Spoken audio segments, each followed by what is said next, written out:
I care, therefore I am. I hope, therefore I am. I imagine, therefore I am. I am ethical, therefore I am. I have a purpose, therefore I am. I pause and reflect, therefore I am. Dove Seidman. In traditional theatre, when the curtain finally rises, it reveals what was temporarily hidden, unknown, unconscious, and protected from the light. The moments just before the curtain opens are potent with preparation, vulnerability, doubts, delight, surprises, and hope for relevance. Ideally, after the curtain rises, a mirror-like effect is created between the audience, those who are watching or reading what's revealed, and the performers, those who are revealing their story. Through the beauty and the failures of the characters presented to us, we see our own beauty and failures. In some ways, the light of theatre can set us free if it dares to reveal courageous truth. Therefore, from the personal and distinctive details furiously shared, something universal emerges. Progressively, we recognize and deeply feel, thanks to that light shining on the truth and the mystery of our lives, something that in the best cases can even inspire us to take action. That process of revelation is at the heart of creativity, imagination, innovation, and telling stories. Even before we had curtains to reveal our stories, we had the open stage of the circus and of ancient Rome's Colosseum, for example. And before that, we simply gathered in a circle with a fire in the middle as our light. Past and present clash.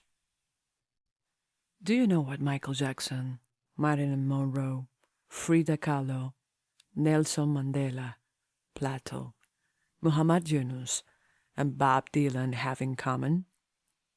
They all challenged the status quo of their time in periods that felt transformational and unprecedented.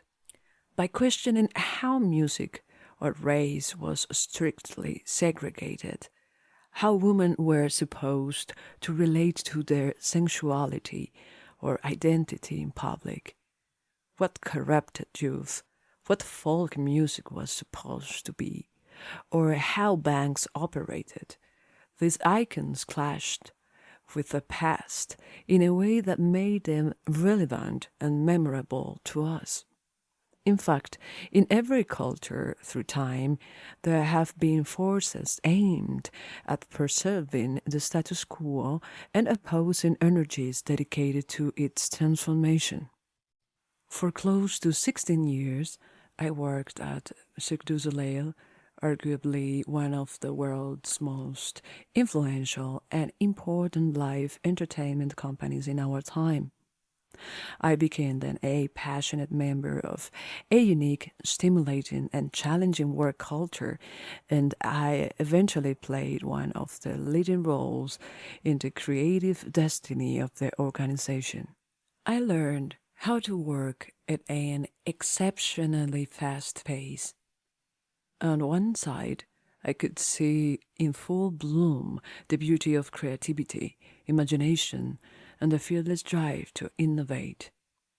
And on the other side, I witnessed and benefited from the powerful leverage of business savvy and commerce at play. Cirque du Soleil contributed to reinventing the circus by marrying industry and artistry, theater and sports, creativity and commerce, individual imagination and the strength of the collective.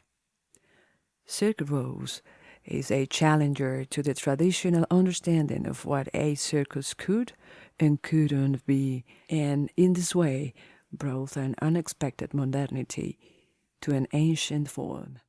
Creativity, imagination, and innovation find their most vivid expression at the center of that same tension between the past and the present, the uncertainty of transformation.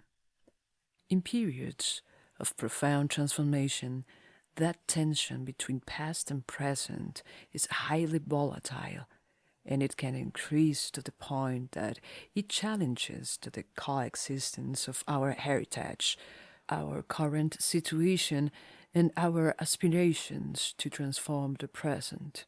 This increasing tension affects our world today and, by extension, our lives and our work. In such times, uncertainty expands, and as a response, the urgency for finding new solutions to complex problems increases as well. It's a dynamic driving us to innovate, transform, adapt, and even right change to prevent being a victim of unpredictable blind transformations.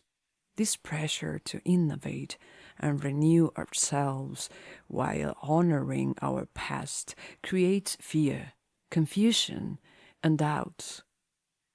And when we fall in the crack of that tension between past and present, we can easily feel that we are misfits, like teenagers awkwardly standing between two ages. Under that pressure, we might ask ourselves if we are going in the right direction at work. We might wonder how we keep up with the volume and the speed of changes in our life and the lives of those around us. We wonder, are we safe? Will robots replace us? Are we about to be outsourced, outmaneuvered, or shipped away? Looking to find solutions, we might also wonder how we can create or nurture a more innovative culture at work to answer the call of transformation.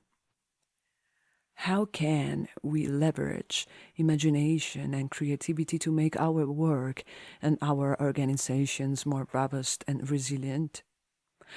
And how can such a culture help produce relevance both inside and outside our organization? Around the world, startups, corporations, teams, dance troupes, board members, co-working space leaders, community organizations, political groups, companies, and yes, circus collectives also ask how can they create or foster more positive, constructive working environments. They discuss how the cultures created at work can be not only productive, but nurturing, resilient, and supportive of growth, transformation, and innovation. In my work with leaders from industries as diverse as technology, banking, beauty care, sports apparel, architecture, and design, all the way to the world of creativity in entertainment and life experience, which I know the most, those questions arise in different shapes and forms.